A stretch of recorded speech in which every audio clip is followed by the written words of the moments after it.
Welcome to the Halloween Marathon of 2022.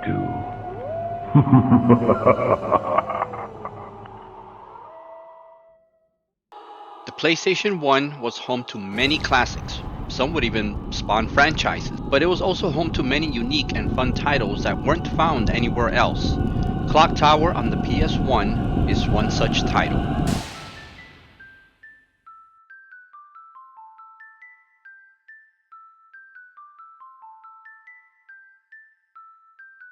The game was released back in 1997 in Japan before getting a release in the States in 1998. It is a sequel in Japan, with the initial title being released on the Super Famicom. In this game, the villain known as Scissorman returns after the events that took place on the Super Famicom title.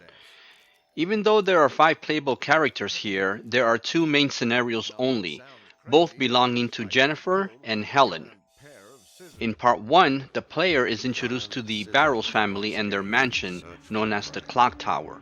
It is there that we are introduced to a small, deformed boy who eventually hunts down Jennifer as she searches the mansion for her missing stepsisters. There were 9 endings in total for that game, and it is not known with 100% certainty which is the actual correct ending, although websites say that most likely it would be either endings A, B, or C. All endings had letters to them. Scissorman now returns and is intent on killing Jennifer once and for all. The story diverts via different paths depending on your actions as well as what characters you are playing as. There are too many to go over for this short video, but depending on what actions you take at the beginning of the game will determine if you play as Jennifer or Helen. The gameplay is that of a point-and-click adventure game, which were all the rage in the early 90s on the PC side, but not so much on the console side due to control scheme limitation. Wow, look at those computers.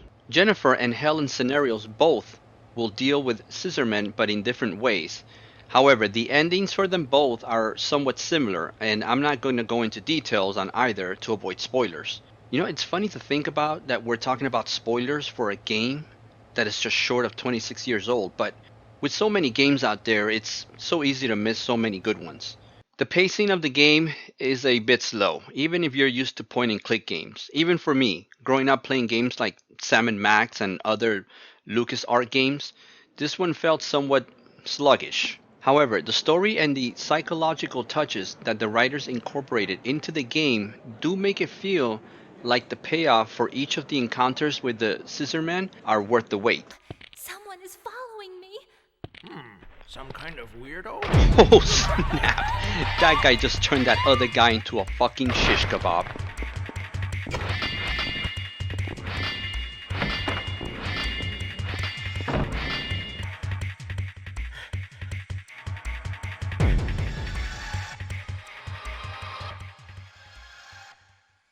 Since there are so many endings and scenarios, you aren't truly sure of his identity all the way up to the end of the game.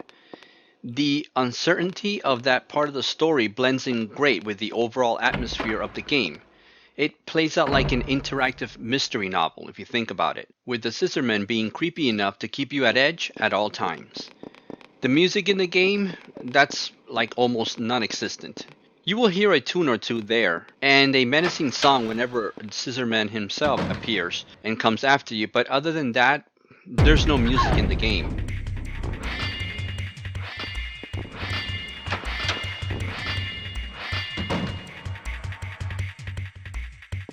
Once in a while you might hear a tune also pop up from time to time out of nowhere. You know, that's a shame, as I felt it would have lent to creating a more eerie ambience had they gone with introducing more music into the game. Also, there are no voices for the most part. You will have to read them in your head and just pretend to know what they sound like. Let me see if I can try this.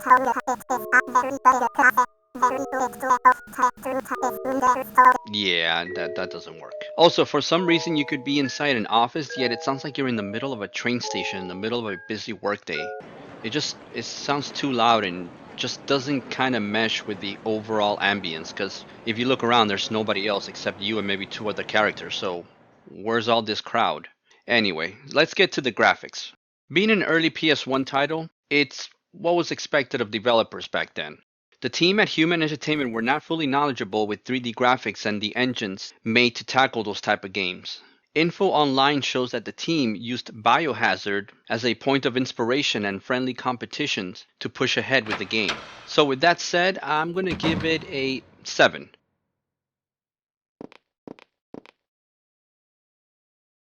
Excuse me?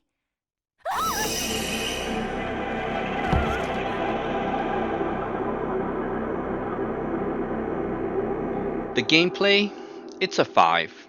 I say that only because the pacing of it is so slow. This is coming from a veteran PC player that is used to playing games like this.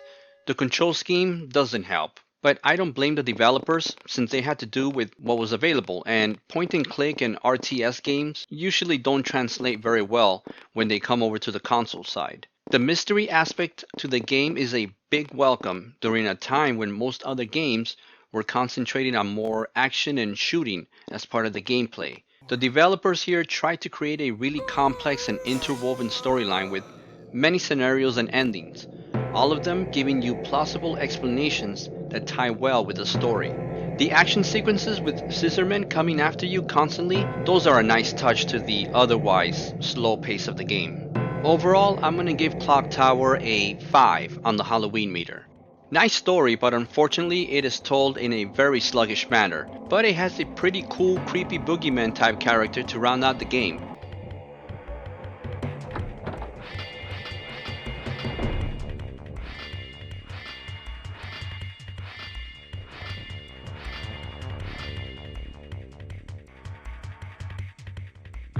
If they had made the gameplay and text scrolling just a little bit faster, this might have scored a bit higher with me. Also, if you are interested in playing the Super Famicom prequel, which never got an English translation, fans took care of that online. With that said, be back here tomorrow for a relatively unknown PS2 title. Ooh, we're going back to the PS2. Don't miss it.